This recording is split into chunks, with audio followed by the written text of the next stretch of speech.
السلام علیکم ورحمۃ اللہ وبرکاتہ۔ کیا حال ہے آپ سب کے؟ میں امید کرتی ہوں کہ ایمان اور صحت کی بہترین حالتوں میں ہوں گے۔ الحمدللہ رب العالمین۔ اللہ رب العزت کی توفیق کے ساتھ آج ہم سورۃ کہف کی آیت مرکہ 97 اور 98 ان دونوں کی تفسیر کو سمجھیں گے۔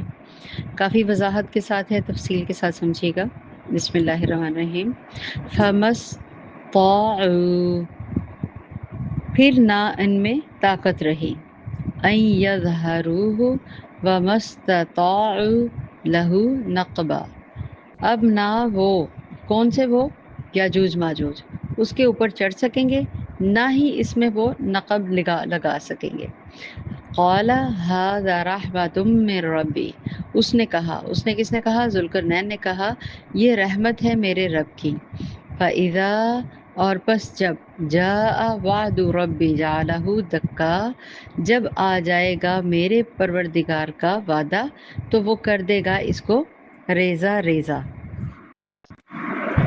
وَكَانَ وَعْدُ رَبِّ حَقًّا، اور وَكَانُوا، یعنی کہ یہاں پر دیکھیں ذوالقرنین نے کہا میرے رب کی رحمت ہے کہ جب، چنانچہ جب میرے پاس رب کا وعدہ آئے گا تو وہ اسے ریزہ ریزہ کر دے گا۔ وَكَانَ وَعْدُ رَبِّ حَقًّا، اور میرے رب کا وعدہ کیا ہے؟ ہمیشہ سچا ہے، حقیقت ہے۔ آیت نمبر 97 کی طرف آتے ہیں۔ فَمَسْطَاعُوا أَن يَظْهَرُوهُ وَمَسْتَطَاعُوا لَهُ نَقْبًا، یہاں پہ دیکھیں یاجوج ماجوج نہ اس دیوار پر چڑھ سکتے ہیں، نہ نقب لگا سکیں گے۔ یہاں پہ اس آیت میں اس کی وضاحت کی گئی ہے، یعنی پھر ان میں یہ طاقت رہی بالکل بھی نہیں رہے گی کہ وہ اس پر چڑھ سکیں گے۔ یاجوج اور ماجوج کے لیے پہاڑی کے جو درے باندھے جانے والے بند کی وجہ سے انسانی آبادیوں میں آنا اور واپس پسماندہ قوم اور غلبہ پر پائے جانا ممکن ہی نہیں رہے گا، یعنی وہ اس دیوار پر چڑھنے کی قدرت نہیں رکھتے تھے کیونکہ یہ بہت بلندی پر تھے۔ وَمَسْتَطَاعُوا لَهُ نَقْبًا، اور نہ ان میں وہ سوراخ کر سکیں گے۔ یہ سوراخ کرنے کی جو وضاحت ہے نا یہاں پہ احادیث کی روشنی میں ہم اس کو سمجھیں گے آگے انشاءاللہ۔ یہ مضبوط بند کی وجہ سے جو کیا ہوا، ہم سب جانتے ہیں کہ لوہے اور پیتل کو پگھلا کر بنایا گیا، اس میں سوراخ کرنا ممکن ہی نہیں رہا۔ جیسے کہ میں نے پہلے بھی بتایا تھا کہ بعض روایات میں ہے کہ یہ دیوار 50 میل لمبی، 29 فٹ اونچی اور 10 فٹ چوڑی تھی، اور اس دیوار کا فائدہ بھی اسی صورت میں ہو سکتا تھا کہ اس کی بلندی بھی کم از کم دونوں اطراف کی بلندی کے برابر تو ہو۔ اتنی بلندی کی وجہ سے اس کے اوپر چڑھا بھی نہیں جا سکتا تھا، اور لوہے کی تعمیر شدہ دیوار ہونے کی وجہ سے کیا تھا کہ لوہے کی جو دیوار تھی، آپ بتائیں لوہے کے اندر سوراخ ہوتا ہے؟ نہیں نا، تو اس میں شگاف بھی نہیں ہو سکتا۔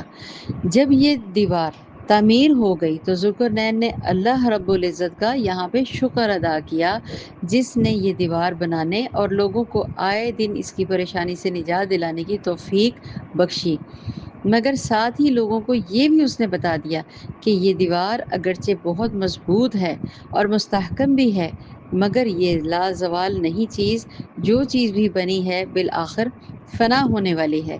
یہ تفسیر القرآن کے اندر روایت ہے 659۔ اگلی آیت جو ہے نا یہاں پہ 98، اس کے اندر میں پچھلی آیت کو مزید بیان کروں گی اور اس کو بھی بیان کروں گی۔ قال ھذا رحمۃ من ربی، ذوالقرنین نے عظیم عوامی منصوبے کو اللہ کی رحمت کے ساتھ قرار دیا۔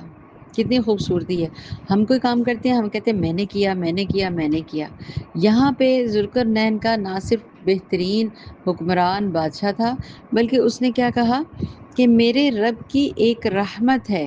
ذوالقرنین نے دیوار بنانے کے بعد لوگوں سے کہا یہ میرے رب کی لوگوں پر عظیم رحمت ہے، اس نے ان کے اور دشمنوں کے، یعنی ان دونوں کے درمیان، یجوج مجوج کے درمیان رکاوٹ پیدا کر دی۔ اب وہ فساد پھیلانے کے لیے دیوار کی جانب نہیں آ سکتے۔ دیکھیں ہم پہلے بھی جان چکے ہیں، مزید اس کو کھولیں گے۔ ذوالقرنین نے علم اور ٹیکنالوجی پر غور نہیں کیا، اس نے غرور بالکل بھی نہیں کیا۔ اس نے کیا کیا؟ اس نے کہا اللہ کو یہ چیز اس نے مجھے عطا کی تھی، اللہ تعالیٰ کا شکر ادا کیا۔ یہ علم میرا نہیں ہے، مجھے اللہ رب العزت نے ادا کیا۔ اس نے یہ نہیں کہا کہ سائنس نے یہ ٹیکنالوجی سکھائی اور مجھے یہ آ گیا اور وہ آ گیا۔ جس رب نے توفیق دی تھی تو اسی ہی نے اس کو اس طرف لوٹا بھی دیا۔ اس نے اپنی قوت کی بجائے رب کی قوت کی طرف رجوع کیا۔ اس نے اپنے کام اللہ کے حوالے کیے اور قیامت کے دن تک دیکھیں یاد کیا کہ جب اللہ کا حکم آئے گا، اللہ کا حکم کب آئے گا؟ قیامت پر، تو کیا ہوگا؟ یہ ریزہ ریزہ ہو جائے گا۔ لہٰذا اسے اس کام میں اللہ تعالیٰ کی رحمت کے سوا کچھ نظر نہیں آیا، اس نے کوئی بڑائی بیان نہیں کی۔ یہ صالح خلفاء کا حال ہے اصل میں۔ جب اللہ تعالیٰ انہیں جلیل القدر نعمتوں سے نوازتا ہے تو ان کے شکر اللہ تعالیٰ کی نعمت کے اقرار اور اعتراف میں اضافہ ہوتا چلا جاتا ہے۔ یہاں پہ ایک اور مثال ذہن میں دیں گے کہ سیدنا سلیمان علیہ السلام کا واقعہ ہم سب جانتے ہیں۔ سیدنا سلیمان علیہ السلام نے کیا کہا تھا جب اتنی دور سے ملکہ سبا کا تخت ان کی خدمت میں حاضر کیا گیا تو اللہ تعالیٰ کی اس نعمت کا شکر ادا کیا اور اس کو اللہ کی ہی نعمت کا قرار دیا۔ انہوں نے کیا کہا، جس میں سورۃ النمل کے اندر آیت نمبر 40 میں کیا ہے، ھذا من فضل ربی لیبلونی اشکر ام اکفر، میرے رب کے فضل میں سے یہ فضل ہے تاکہ وہ مجھے آزمائے کہ میں شکر کرتا ہوں یا ناشکری۔ یہ سورۃ النمل کی آیت کا ترجمہ بتا رہی ہوں۔ اس کے برعکس جابر، متکبر اور زمین پر عام غالب ہونے والے لوگوں کی بہت بڑی بڑی نعمتیں اور بہت زیادہ متکبر، مغرور بنا دیتی ہیں انسان کو، جیسا کہ ہم سب کے سامنے قارون کا واقعہ ہے، جس کو اللہ تعالیٰ نے اتنے بڑے خزانے عطا کیے تھے۔ اللہ نے ان کی کنجیاں، ایک طاقت اور بہترین جماعت اسے اٹھائی تھی۔ کیا کہا تھا، انما اوتیتہ علی علم عندی، بلا شبہ مجھے ایک علم کی بنا پر ہی دیا گیا ہے جو میرے پاس ہے۔ سورۃ القصص آیت مبارکہ 78 میں آپ اس کی تفسیر پڑھیں۔ لہٰذا بات ہو رہی تھی یہاں پہ ذوالقرنین کی، تو ذوالقرنین کی تعمیر کردہ دیوار کب ٹوٹے گی؟ اس آیت میں بتایا گیا ہے فَإِذَا جَاءَ، یعنی فَإِذَا جَاءَ وَعْدُ رَبِّ، ذوالقرنین کی تعمیر کردہ دیوار قیامت کے قریب ٹوٹے گی، جیسا کہ ذوالقرنین نے اسی وقت کہا تھا جب میرے رب کا وعدہ آئے گا۔ وعدہ کون سا ہے؟ قیامت کا، یعنی تب یاجوج ماجوج کا ظہور ہوگا، جعلہ دکا، تو وہ اسے ریزہ ریزہ کر دے گا، یعنی اس مضبوط اور مستحکم دیوار کو گرا کر منہمد کر دیا جائے گا اور وہ زمین کے ساتھ برابر ہو جائے گی۔ تفسیر سعدی میں اس کو پڑھیں، وَكَانَ وَعْدُ رَبِّ حَقًّا، پھر اس نے کہا اے اور میرے رب کا وعدہ ہمیشہ سچا ہے، یعنی جب میرے رب کا وعدہ آئے گا تو وہ اسے زمین دوز کر دے گی۔ اس کی مختصر ابن کثیر میں 1117-2 میں اس کی تفسیر پڑھی ہے۔ دیکھیں صحیح حدیث میں، صحیح بخاری حدیث میں اللہ کے رسول صلی اللہ علیہ وآلہ وسلم نے فرمایا، تھوڑے سے سوراخ کو فتنے کے قریب ہونے سے تعبیر کیا گیا۔ یہ بخاری کی روایت ہے 3168۔ یاجوج اور ماجوج روز اس دیوار کو کھودتے ہیں، کل کے لیے چھوڑ دیتے ہیں، جب اللہ تعالیٰ کی مشیت ہوگی وہ نکل آئیں گے، تو پھر وہ جب انشاءاللہ کہہ کر کھودیں گے پھر وہ اس سے نکلنے میں کامیابی ہوں گے۔ یہ ہم سب جانتے ہیں، زمین میں فساد پھیلائیں گے، لوگ ان سے بچنے کے لیے قلعے میں بند ہو جائیں گے اور وہ آسمانوں کی طرف تیر پھینکیں گے اور وہ خون آلودہ ہو جائیں گے وہ تیر، بالآخر ان کی گدیوں پر ایسا کیڑا پیدا ہوگا جس سے وہ ہلاک ہو جائیں گے۔ یہ بھی ترمذی کی روایت ہے، صحیح البانی کے اندر ترمذی کی روایت ہے 3153 اور صحیح البانی میں آپ کو اس کا مل جائے گا 1735۔ سیدنا نواس بن سمعان رضی اللہ تعالیٰ عنہ سے روایت ہے کہ یاجوج اور ماجوج کا ظہور سیدنا عیسیٰ علیہ السلام کے نزول کے بعد ان کی ہی موجودگی میں ہوگا۔ صحیح مسلم کی یہ روایت ہے، آپ اس کو پڑھ سکتے ہیں۔ اچھا، اس کے علاوہ سے جو قیامت کی نشانی ہے ان کا اس حوالے سے یاجوج ماجوج کا چونکہ واقعہ ہے نا، بات یہاں پہ ہے اور اختتام بھی ہو رہا ہے، تو یہاں پہ ان کو ڈسکس کرنا بےحد ضروری ہے۔ آدھی بات بتانا ایمانداری نہیں ہے۔ سیدنا حذیفہ بن سید غفاری رضی اللہ تعالیٰ عنہ سے روایت ہے کہ پیارے نبی حضرت محمد صلی اللہ علیہ وسلم تشریف لائے اور ہم باہم میں گفتگو کر رہے تھے، تو آپ صلی اللہ علیہ وآلہ وسلم نے فرمایا، تم کس بات کا تذکرہ کر رہے ہو؟ انہوں نے عرض کیا، ہم قیامت کے تذکرہ کر رہے ہیں۔ آپ صلی اللہ علیہ وآلہ وسلم نے فرمایا، وہ ہرگز قائم نہ ہوگی یہاں تک کہ تم اس سے پہلے 10 علامات دیکھو گے۔ نمبر 1، پھر کیا ہے نمبر 1؟ پھر دھوئیں، دجال، دابت الارض، سورج کے مغرب سے طلوع ہونے اور سیدنا عیسیٰ ابن مریم علیہ السلام کے نازل ہونے اور یاجوج اور ماجوج اور 3 جگہوں کے دھنسنے، ایک دھنسنا مشرق میں، ایک دھنسنا مغرب میں اور ایک دھنسنا جزیرۃ العرب میں ہونے اور آخر میں یمن سے آگ نکلنے کا ذکر فرمایا، جو لوگوں کو جمع ہونے کی جگہ کی طرف لے جائے گا۔ صحیح مسلم کی یہ روایت ہے، یہ کافی لمبی روایت ہے، توجہ سے سنیں۔ اب آ جاتی ہے بات کہ ذوالقرنین کے خصائل کیا ہیں۔ اس آیت پر جب ذوالقرنین کا ان لوگوں سے خطاب بھی ہوا تو ہمارا یہاں پہ یہ مکمل تقریباً کہہ لیں کہ یہ موضوع تقریباً مکمل ہو چکا۔ ذوالقرنین نے یہ خطاب اینڈ کرتے ہوئے اللہ کا رحمت برکت اس کا ذکر کیا، اور قصہ جو ذوالقرنین کا ہے وہ بھی یہاں پہ تقریباً مکمل ہو رہا ہے۔ اگلی آیت ہم پھر بھی پڑھیں گے۔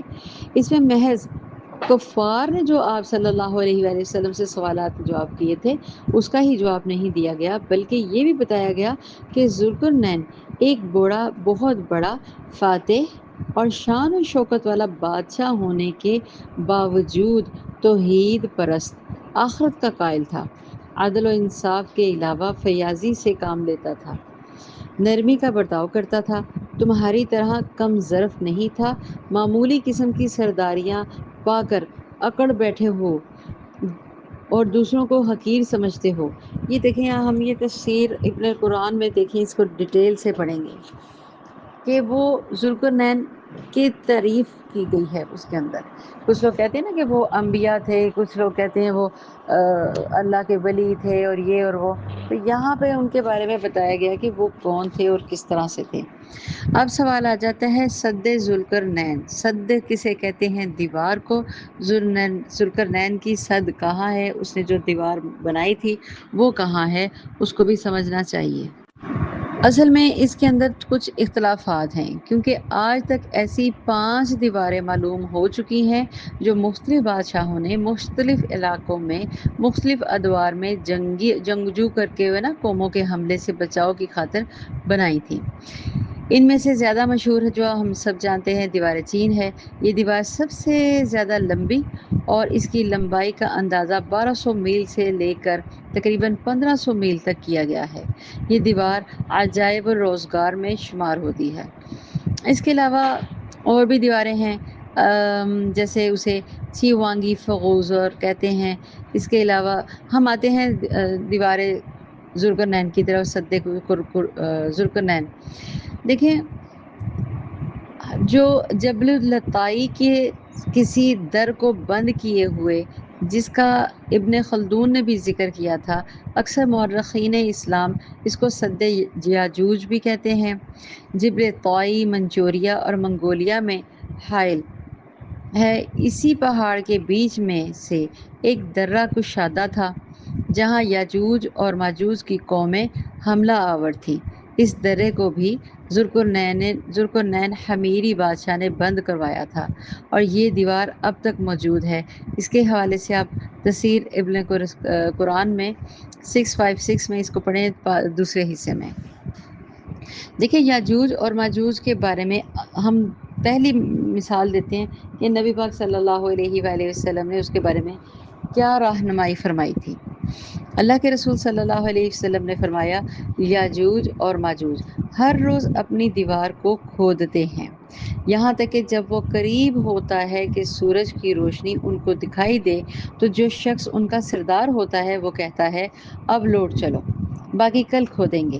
پھر اللہ تعالیٰ اسے ویسے ہی مضبوط کر دیتے ہیں، کسے؟ دیوار کو اسے ویسے ہی مضبوط کر دیتا ہے جیسے وہ پہلے تھی، یہاں تک کہ جب ان کی مدت پوری ہو جائے گی اور اللہ تعالیٰ ان کو خروج منظور ہوگا۔ یاد رکھیں، اللہ تعالیٰ کو ان کا خروج منظور ہوگا تو وہ عادت کے مطابق دیوار کھودیں گے۔ جب کھودتے کھودتے قریب ہوگا، سورج کی روشنی دیکھیں گے تو اس وقت ان کا سردار کہے گا اب لوٹ چلو، انشاءاللہ کل کھودیں گے۔ انشاءاللہ لفظ کہیں گے، چنانچہ اس دن وہ لوٹ جائیں گے، اس دیوار کو اسی حال پر رہے گی جیسے وہ چھوڑ کر گئے تھے، پھر وہ صبح آ کر کھود دیں گے اور اسے کھود کر باہر نکالیں گے اور سارا پانی پی کر ختم کر دیں گے، اور لوگ اس وقت بھاگ کر اپنے قلعوں میں محصور ہو جائیں گے۔ یہ لوگ زمین میں پھیل جائیں گے، آسمان کی جانب اپنے تیر ماریں گے، ان کے تیر خون میں لت پت ان کے پاس لوٹیں گے، اور وہ کہیں گے ہم نے زمین والوں کو تو مغلوب کیا اور آسمان والوں کو بھی غالب ہو گئے۔ پھر اللہ تعالیٰ ان کی گدیوں یعنی کہ ان کی گردنوں میں کیڑا پیدا فرمائے گا، وہ انہیں مار ڈالیں گے۔ اللہ کے رسول صلی اللہ علیہ وآلہ وسلم نے فرمایا، اس ذات کی قسم جس کے ہاتھ میں میری جان ہے، زمین کے جانور ان کا گوشت اور چربی کھا کر خوب موٹے ہو جائیں گے۔ یہ ابن ماجہ 4080 کی روایت ہے۔ دیکھیں، بات سمجھانے کا مقصد اور ڈیٹیلز بتانے کا مقصد کہ اپنی طرف سے باتوں کو گھڑنا جائز نہیں، جو حدیث سے ثابت ہے اتنی بات کرنی چاہیے۔ جیسے کہ اللہ کے رسول صلی اللہ علیہ وآلہ وسلم نے فرمایا، بہت لمبی روایت ہے لیکن ہمیں ہوتا ہے نا کہ گھر میں یا ہم قیامت کے بارے میں سوال کرتے ہیں، کب آئے گی، کیا ہوگا، کس طرح ہوگا، تو اس طرح کی یہ باتوں کے لیے ہمیں احادیث کو سمجھنا بیحد بیحد بیحد ضروری ہے۔ ہمیں بار بار آتا ہے نا سورۃ کہف پڑھیں، اس کا حکم ہے، تو اس کا حکم آپ کو اکثر جگہ پہ ملے گا، لیکن میں چاہتی ہوں کہ یہ لمبی روایت ہے لیکن اس کو سنانا بہت ضروری ہے۔ سیدنا نواس بن سمعان رضی اللہ تعالیٰ عنہ سے روایت ہے کہ ایک صبح اللہ کے رسول نے دجال کا ذکر کیا تو آپ صلی اللہ علیہ وآلہ وسلم نے اس کی کبھی تحقیر کی اور کبھی بڑھا کر بیان فرمایا، یہاں تک کہ ہم نے گمان کیا کہ وہ کھجوروں کے ایک ڈنڈے میں ہے۔ بس جب ہم شام کو آپ صلی اللہ علیہ وآلہ وسلم کے پاس حاضر ہوئے تو آپ صلی اللہ علیہ وآلہ وسلم نے فرمایا ہم سے اس بارے میں معلوم کر لیا تو فرمایا تمہارا کیا حال ہے؟ شام کو آپ صلی اللہ علیہ وسلم کے پاس حاضر ہوئے، آپ صلی اللہ علیہ وسلم نے اس کے بارے میں معلوم کر لیا تو فرمایا تمہارا کیا حال ہے؟ ہم نے عرض کیا، اے اللہ کے رسول، آپ صلی اللہ علیہ وسلم نے صبح دجال کا ذکر کیا ہے اور اس میں آپ صلی اللہ علیہ وآلہ وسلم نے کبھی تحقیر کی اور کبھی اس کا فتنے کو بڑا کر کے بیان کیا، یہاں تک کہ ہم نے گمان کیا وہ کھجور کے ایک جھنڈ میں ہیں۔ تو آپ صلی اللہ علیہ وآلہ وسلم نے فرمایا میں تمہارے بارے میں دجال کے علاوہ دوسرے فتنوں کا زیادہ خوف کرتا ہوں، اگر وہ میری موجودگی میں ظاہر ہو گیا تو تمہاری بجائے میں ان کا مقابلہ کروں گا، اور اگر میری غیر موجودگی میں ظاہر ہوا تو ہر شخص خود اس کا مقابلہ کرنے والا ہوگا، اور اللہ ہر مسلمان پر میرا خلیفہ اور نگہبان ہوگا۔ بے شک دجال نوجوان گھنگریالے بالوں والا ہے اور پھولی ہوئی آنکھوں والا ہے، گویا میں اسے عبدالاعضیٰ بن قطن کے ساتھ تشبیہ دیتا ہوں۔ بس تم میں سے جو کوئی اسے پا لے تو اسے چاہیے سورۃ کہف کی ابتدائی آیات کی تلاوت کرے بے شک اس کا خروج شام اور عراق کے درمیان سے ہوگا، پھر وہ اپنے دائیں اور بائیں جانب فساد برپا کرے گا۔ اے اللہ کے بندو، ثابت قدم رہنا۔ ہم نے عرض کیا، اللہ کے رسول صلی اللہ علیہ وسلم، وہ زمین پر کتنا عرصہ رہے گا؟ آپ صلی اللہ علیہ وآلہ وسلم نے فرمایا، 40 دن، اور ایک دن 40 کے برابر، اور ایک مہینہ ایک دن کے برابر، اور ایک ایک دن ہفتے کے برابر ہوگا، باقی ایام تمہارے عام دنوں کے برابر ہوں گے۔ ہم نے عرض کیا، اے اللہ کے رسول صلی اللہ علیہ وسلم، وہ دن جو سال کے برابر ہوگا، کیا اس میں ہمارے لیے ایک دن کی نمازیں پڑھنا کافی ہوگا؟ آپ صلی اللہ علیہ وآلہ وسلم نے فرمایا، نہیں، بلکہ تم ایک سال کی نمازوں کا اندازہ کر لینا۔ ہم نے عرض کیا، اے اللہ کے رسول صلی اللہ علیہ وسلم، اس کی زمین میں چلنے کی تیزی کیا ہوگی؟ نبی پاک صلی اللہ علیہ وسلم نے فرمایا، اس بارش کے قطرے جیسے ہوا دھکیل رہی ہو۔ بس وہ ایک قوم کے پاس آئے گا، انہیں دعوت دے گا، وہ ان پر ایمان لے آئے گی اور اس کی دعوت قبول کر لیں گے۔ پھر وہ آسمان کو حکم دے گا تو بارش برسائے گا، زمین سبزہ اگائے گی، اور اسے چرنے والے جانور شام کے وقت آئیں گے تو اس کے کوہان پہلے سے لمبے، تھن بڑے اور کوکھیں تنی ہوئی ہوں گی۔ پھر وہ ایک اور قوم کے پاس جائے گا اور انہیں دعوت دے گا، وہ اس قول کو رد کر دیں گے تو وہ ان سے واپس لوٹ آئے گا، بس وہ قحط زدہ ہو جائیں گے اور ان کے پاس دن کے مالوں میں سے کچھ بھی نہیں رہے گا۔ پھر وہ ایک بنجر زمین اور ویران زمین کے پاس سے گزرے گا، اسے کہے گا، اپنے خزانے کو نکال دے۔ زمین کے خزانے اس کے پاس آئیں گے، جیسے شہد کی مکھیاں اپنے سرداروں کے پاس آتی ہیں۔ پھر وہ ایک کڑیل اور کامل شباب آدمی کو بلائے گا اور اسے تلوار مار کر 2 ٹکڑے کر دے گا، اور دونوں ٹکڑے علیحدہ علیحدہ کر کے ایک تیر کے مسافت پر رکھ دے گا۔ پھر وہ اس مردہ کو آواز دے گا تو وہ مردہ زندہ ہو کر چمکتے ہوئے چہرے کے ساتھ ہنستا ہوا آئے گا۔ دجال کے اسی فعل کے دوران اللہ تعالیٰ حضرت عیسیٰ علیہ السلام ابن مریم کو بھیجیں گے۔ وہ دمشق کے مشرق میں سفید مینار کے پاس زرد رنگ کا حلیہ پہنے ہوئے دو فرشتوں کے کندھوں پر ہاتھ رکھے ہوئے اتریں گے۔ جب وہ اپنے سر کو جھکائیں گے تو اس کے قطرے گریں گے، پھر اپنے سر کو اٹھائیں گے تو اس پر سفید موتیوں کی طرح قطرے ٹپکیں گے، جو کافر بھی ان کے خوشبو سونگھیں گے، وہ مرے بغیر نہیں رہ سکے گا۔ ان کی خوشبو وہاں تک پہنچے گی جہاں تک ان کی نظر جائے گی۔ بس سیدنا مسیح علیہ السلام دجال کو طلب کریں گے اور اسے باب لد پر پائیں گے تو اسے قتل کر دیں گے۔ پھر عیسیٰ ابن مریم علیہ السلام کے پاس وہ قوم آئے گی جسے اللہ نے دجال سے محفوظ رکھا تھا۔ بس عیسیٰ ابن مریم ان کے چہروں کو صاف کریں گے اور انہیں جنت میں ملنے والے ان کے درجات بتائیں گے۔ پس اسی دوران سیدنا عیسیٰ علیہ السلام پر اللہ رب العزت کی طرف سے وحی نازل فرمائیں گے کہ تحقیق میں نے اپنے ایسے بندوں کو نکالا ہے، کسی کو ان سے لڑنے کی طاقت نہیں، بس آپ میرے بندوں کی حفاظت کے لیے طور کی طرف لے جائیں، اور اللہ یاجوج ماجوج کو بھیجے گا، وہ ہر اونچائی سے نکل پڑیں گے۔ ان کی اگلی جماعتیں بحیرہ طبریہ پر سے گزریں گے اور اس کا سارا پانی پی جائیں گے۔ ان کی آخری جماعتیں گزریں گی تو انہیں کہیں گی، اس جگہ کسی وقت کبھی پانی موجود ہوتا تھا۔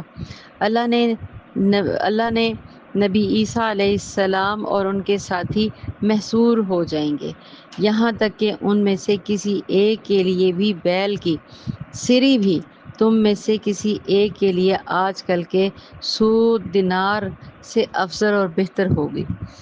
پھر اللہ نے حضرت عیسیٰ علیہ السلام اور ان کے ساتھی اللہ سے دعا کریں گے، اللہ تعالیٰ یاجوج اور ماجوج کی گردنوں میں، ان کے جیسے گدی کہا جاتا ہے، کیڑا پیدا فرمائیں گے، اور وہ ایک جان میں موت ان کی ہو جائے گی، موت کی طرف سب کے سب یک لخت مر جائیں گے۔ پھر اللہ تعالیٰ نے حضرت عیسیٰ علیہ السلام اور ان کے ساتھی زمین کی طرف اتریں گے تو زمین میں ایک بالشت کی جگہ بھی یاجوج اور ماجوج کی علامت اور بدبو سے انہیں خالی نہ ملے گی۔ پھر اللہ تعالیٰ نے حضرت عیسیٰ علیہ السلام اور ان کے ساتھی کی دعائیں، وہ جو دعائیں کریں گے، تو اللہ تعالیٰ اونٹوں کی گردنوں کے برابر پرندے بھیجیں گے جو انہیں اٹھا کر لے جائیں گے جہاں اللہ چاہے، وہ انہیں پھینک دیں گے۔ پھر اللہ تعالیٰ بارش بھیجے گا، پھر ہر مکان، خواہ مٹی ہو یا بالوں کا آئینہ کی طرح صاف ہو جائے گا، زمین مثل باغ حوض کے دھل جائے گی۔ پھر زمین سے کہا جائے گا اپنے پھل کو اگا دے اور اپنی برکت کو لوٹا دے۔ پس ان دنوں ایسی برکت ہوگی، ایک انار کو ایک پوری جماعت کھائے گی اور اس کے چھلکے میں سایہ حاصل کرے گی، اور دودھ بھی اتنی برکت ہوگی، اتنی برکت دی جائے گی، ایک دودھ پینے والا گائے قبیلہ کے لوگوں کے لیے کافی ہو جائے گا، اور ایک دودھ دینے والی اونٹنی ایک بڑی جماعت کے لیے کافی ہو جائے گی، اور ایک دودھ دینے والی بکری پورے گھرانے کے لیے کفایت کر جائے گی۔ اسی دوران اللہ تعالیٰ ایک پاکیزہ ہوا بھیجے گا جو لوگوں کی بغلوں کے نیچے تک پہنچ جائے گی۔ پھر ہر مسلمان اور ہر مومن کی روح قبض کر لی جائے گی، اور بد لوگ باقی رہ جائیں گے جو گدھوں کی طرح سرعام جمع کریں گے، پس انہی پر قیامت قائم ہو جائے گی۔ یہ کافی لمبی تفصیل تھی، مسلم تھی 2937۔ تو لہٰذا سیدنا عبداللہ بن عمر رضی اللہ تعالیٰ عنہ اور نبی اکرم صلی اللہ علیہ وسلم سے روایت کرتے ہیں کہ آپ صلی اللہ علیہ وآلہ وسلم نے ارشاد فرمایا، یاجوج اور ماجوج آدم علیہ السلام کی اولاد سے ہیں، اگر وہ آبادیوں میں بھیج دیے جاتے تو لوگوں کے اسباب زندگی اور معیشت برباد کر دیتے۔ کہنے کا مطلب یہ ہے، اتنی ڈیٹیل اور اتنی آپ کے ساتھ ذکر کرنے کے حوالے سے، اس کے علاوہ اس کا ایک اور واقعہ بھی آپ نے سنا ہوگا کہ ایک ماں کے اگر 100 بیٹے ہوں گے تو ایک بچے گا، 1000 ہوں گے تو 1000 میں سے ایک بچے گا۔ یہ یاجوج ماجوج کے معاملات کے اندر یہی ہم نے سنا ہے۔ اتنی ہی حدیث ہے، میں جتنی بیان کروں وہ کم ہے۔ قصہ مختصراً یہ تھا کہ یہاں پر ذوالقرنین کا واقعہ آلموسٹ مکمل ہوتا ہے، اس کے بعد یاجوج ماجوج کا واقعہ اور انہی کے معاملات بیان کیے جائیں گے۔ اللہ رب العزت کم بیشیوں کو معاف فرمائے۔ جتنا مجھے سمجھ تھی اپنی عمل کے مطابق، عقل کے مطابق میں نے آپ کے ساتھ شیئر کیا۔ ہمیں ان باتوں کو خالی سننے کا حکم نہیں ہے، اس میں 2 چیزیں جو نظر آئی ہیں کہ ہم نے کس طرح سے یاجوج ماجوج کی سے بچنا ہے سورۃ کہف کے ذریعے، ہم نے کس طرح سے اپنی زندگیوں کے اندر تبدیلی لانی ہے، کیسے حضرت عیسیٰ علیہ السلام آئیں گے، کس طرح سے انشاءاللہ کہنے سے کہ کفار کی، یاجوج ماجوج مطلب وہ کون سے مسلمان تھے، ان تک کی بات مانی جائے گی۔ جو لفظ اللہ کے ساتھ پکارا جاتا ہے انشاءاللہ، اور ہم ہر بات پہ یہ کہنا بھول جاتے ہیں۔ اور یاجوج ماجوج سے بچنے کے تمام طریقے بھی اللہ تعالیٰ نے اسی میں سکھائے ہیں۔ اللہ رب العزت ہمیں عمل بنائے، اللہ تعالیٰ ہماری تمام کمیوں کو، کوتاہیوں کو معاف فرمائے، آمین ثم آمین۔ السلام علیکم ورحمۃ اللہ وبرکاتہ۔